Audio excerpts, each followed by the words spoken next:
Ebbaluwa eno NTV gyerabyeko yawandiikibwa ng'ennaku z'omwezi 2 omwezi ogw'omusanvu omwaka guno ng'eriko omukono gw'akulira ebyobulamu mu KCCA ng'agyolekeza akulira Kampala Capital City Authority ng'amulabula ku kabi akayinza okugwa ekiteezi nga kava ku ntuumu ssaako n'enjatika ezaali zirabiddwa mu kasasiro ono. Ebbaluwa eraga nti singa tewabawo kyamangu kikolebwa, kasasiro ono yali akyayinza okubumbulukuka n'atta abantu okuviirako KCCA okukubwa mu mbuga z'amateeka olw'okutwala obulamu bw'abantu oba okwonoona ebintu byabwe ssaako n'ensonga endala nga bino byonna byali byakufiiriza kitongole ssente eziwerako. Okuva enjega eno lwe yagwawo ku lw'omukaaga oluwedde, eggwanga lizze lyebuuza avunaanyizibwa ku nsonga eno, ekyawaliriza n'omukulembeze w'eggwanga Yoweri Kaguta Museveni okulagira wabeewo okunoonyereza okukolebwa. Olwaleero wabaddewo olukiiko olw'enjawulo wakati w'abakulira KCCA ku ludda olw'ekikugu olukulirwa Executive Director Dorothy Kisaka ssaako n'olw'ebyobufuzi olukulemberwa Lord Mayor Erias Lukwago, wabula nga terukkiriziddwamu bannamawulire era ebifaananyi bino tubifunye terunnaba kutandika. Tukitegedde nti lugenza okwabuka ng'abakulu balemereddwa okukkaanya ku muntu omutuufu avunaanyizibwa obutereevu ku byagwa ekiteezi. Ffe nga baseeke memba ffenna twerekereza byonna ne tugamba ffe bataano olwaleero olunaku tubeerewo.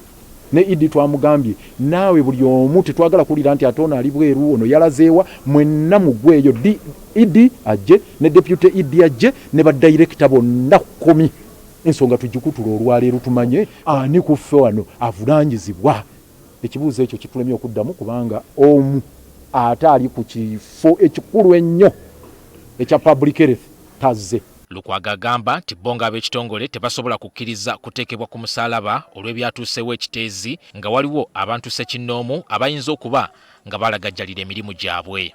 Sijja nze nga Lukwago ne bammemba bange bano kukkiriza individual responsibility, ffenna tuvunaanibwa ekipooli nga mulimu abamu ku ffe abali innocent ababadde babeerawo enkya n'eggulo ne tugamba nti bannange enjega eno ejja ne watabaawo kikolebwa.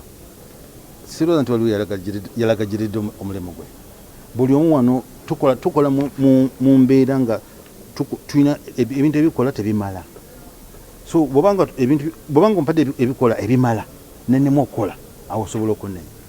Naye ebikola bwebanga nkolera mu situation nga siina nsimbi zimala, ebikola siina bimala, ndi bound okuba nga ebintu ebimu bisoba. Ono era agamba nti beetaaga okunnyonnyolwa okumatiza ku nkozesa y'ensimbi obuwumbi 4 mu obukadde 10 ezibadde zirina okulabirira ekifo ky'ekiteezi.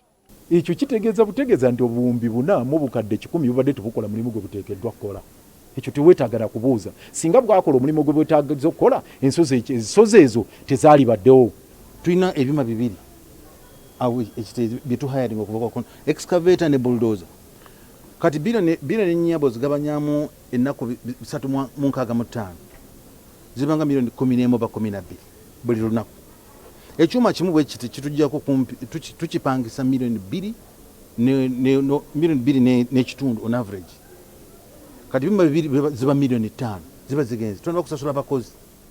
So oli bayogera obumbi 4 bulabika ng'obunene naye bugabanyemu kiki ky'osaasanya buli lunaku. Tusazeewo amakampuni ago agayoola kasasiro ganoonyera ndifiirwa ezaago.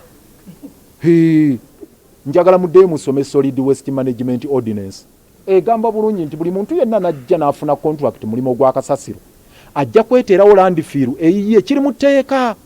Lord Mayor ategeezezza nti bawadde akulira oludda olw'ekikugu ennaku 2 ng'avuddeyo n'alipoota gye bagenda okwanjulira kanso okuteesa ku nsonga z'ekiteezi.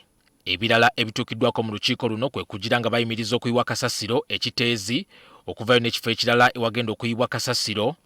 Ekirala kwe kuvayo n'engeri ey'enkomeredde KCCA gyegenda okutandika okusengejja n'okukennenula amasannyalaze mu kasasiro. Ani Walukatamba, NTV Akawungeezi.